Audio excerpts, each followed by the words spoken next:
Assalamualaikum warahmatullahi wabarakatuh. Salam sejahtera untuk kita semua. Yang terhormat kepada Bapak Fajar Yuman Hadi Arifin MPD selaku dosen pengampu pada mata kuliah Filsafat Ilmu Pendidikan, dan tak lupa kepada teman-teman seperjuangan yang saya banggakan. Baiklah, kami dari kelompok 10 akan mempresentasikan hasil kerja kelompok kami yang berjudul Faham Filsafat Pendidikan, Idealisme, dan Materialisme. Langsung saja di sini saya sebagai moderator yang akan memandu acara presentasi ini dari awal hingga akhir. Baiklah, langsung saja kepada Siti Julaiha untuk menyampaikan materi pertama. Kepadanya dengan segala hormat dipersilahkan. Pengertian paham filsafat pendidikan.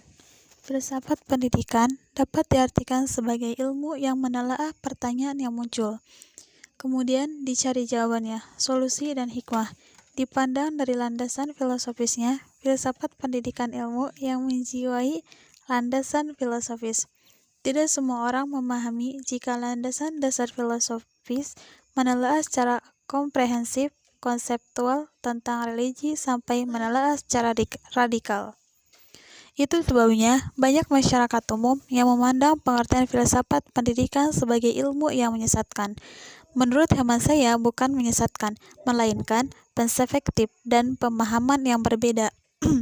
Sehingga ketika membicarakan sebuah topik dan isu tertentu, perlu dilihat pemirsa yang menyaksikan apakah mereka masyarakat umum atau akademisi yang memang jurusan filsafat. Filsafat pendidikan memiliki tekanan pemahaman di dunia pendidikan di mana bertujuan dalam mengembangkan potensi dan kemampuan peserta didik dalam banyak hal, mulai dari mengembangkan potensi fisik, cipta, dan karya. Tentu saja tujuan akhirnya membantu dalam mewujudkan pribadi yang seimbang dan mampu mewujudkan cita-cita yang dimiliki. Singkatnya, filsafat pendidikan adalah ilmu yang akan mempelajari ilmu di dunia pendidikan. Pada dasarnya, filsafat pendidikan memiliki tujuan luas, tidak hanya meninjau mengenai realita, tetapi juga meninjau sudut pandang terhadap dunia dan sudut pandang hidup seseorang. Cukup sekian dari saya, kurang dan lebihnya mohon maaf. Terima kasih kepada Siti Julaiha yang telah menyampaikan materinya. Untuk materi selanjutnya, yakni akan disampaikan oleh Saudari Eva Nurholipah. Kepadanya dengan segala hormat dipersilahkan.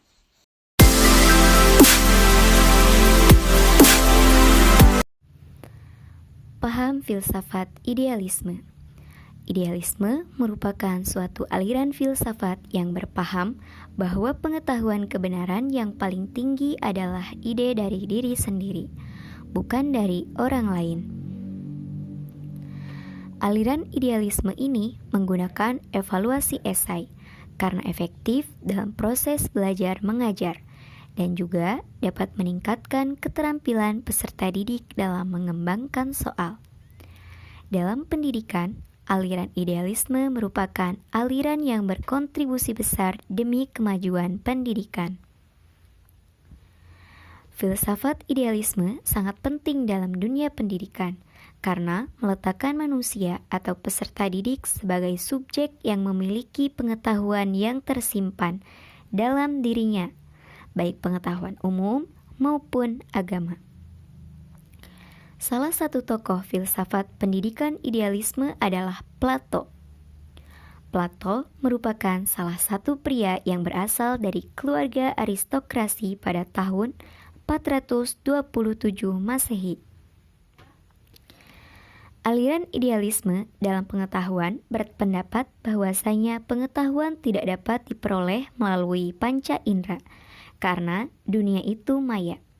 Hal ini juga dikemukakan oleh Plato, bahwasanya kita tidak dapat memiliki pengetahuan sejati kalau kita melihatnya dari segala sesuatu yang dapat berubah. Menurutnya, jika kita memiliki pengetahuan sejati apabila kita dapat memahami akal apa yang dipahami oleh akal, yaitu secara umum juga dipahami oleh orang lain.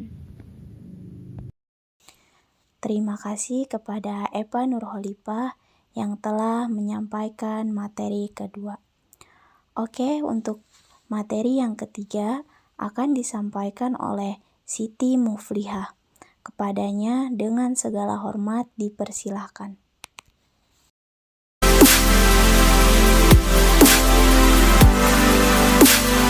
Paham filsafat pendidikan materialisme. Filsafat materialisme adalah suatu aliran yang memandang bahwa kebenaran itu terletak pada materi, bukan hal-hal yang ruh dan supranatural. Pada intinya, penganut materialisme adalah bersandar pada alam materi dan tidak meyakini hal-hal yang gaib. Secara ontologi, materialisme memandang bahwa adanya ide itu muncul sebab adanya materi. Dengan kata lain, materi yang menentukan ide, bukan ide yang menentukan materi. Misalnya, adanya suatu benda seperti sepatu, tas, maka orang akan memikirkan benda-benda tersebut. Lalu, implikasi filsafat materialisme dalam pendidikan adalah bahwa proses pendidikan menekankan pentingnya keterampilan dan pengetahuan akademis yang empiris sebagai hasil kajian sains, serta perilaku sosial sebagai hasil belajar. Mungkin hanya itu, saya kembalikan kepada moderator. Terima kasih kepada Siti Muflihah yang telah menyampaikan materinya ketiga atau materi terakhir. Itulah hasil presentasi dari kelompok kami. Mungkin banyak kesalahan, baik dari segi penulisan, kata-kata, atau dari segi penyampaiannya, baik dari diri saya sendiri maupun dari rekan-rekan saya. Semoga teman-teman dan Bapak Fajar selaku dosen pengampu pada mata kuliah ilmu filsafat pendidikan ini bisa memaklumi hasil kerja kelompok kami. Saya perwakilan dari kelompok 10 pamit undur diri. Mungkin hanya itu yang bisa kami sampaikan. Wabillahi taufik wal hidayah. Assalamualaikum warahmatullahi wabarakatuh.